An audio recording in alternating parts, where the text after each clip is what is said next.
Hvad synes du om rollkur? Jeg synes ikke, det er så godt. Der er mange, der bruger det for at tvinge deres hest ned i holdning. Kender du nogen, der bruger rollkur? Nej, ikke sådan officielt, men jeg tror, der er nogen, der bruger det derude, især studerier og sådan. Bruger du selv rollkur? Nej, det gør jeg bestemt ikke. Jeg synes, det er en tvangsmiddel for hesten, og det er en unaturlig holdning. Er der andre træningsmetoder, der anvendes, som også er ulovlige? Altså, jeg ved det ikke helt, men det tror jeg, der er. Bruger man doping i ridesporten? Ja, at nogen gør. Du kan fx bruge skinhealer, hvis din hest har haft et sår, og det går ind som doping, og derfor må man ikke bruge det. Og så er der andre, de giver deres heste massage lige før stævn, fordi det øger blodcirkulationen i hestens krop, og derfor så er det nogle gange nemmere ved at yde, men det går ind som doping.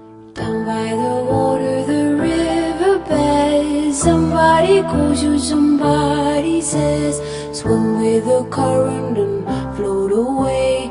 Down by the river every day. Oh my God, I see how everything is torn in the river deep, and I don't know why I go the way down by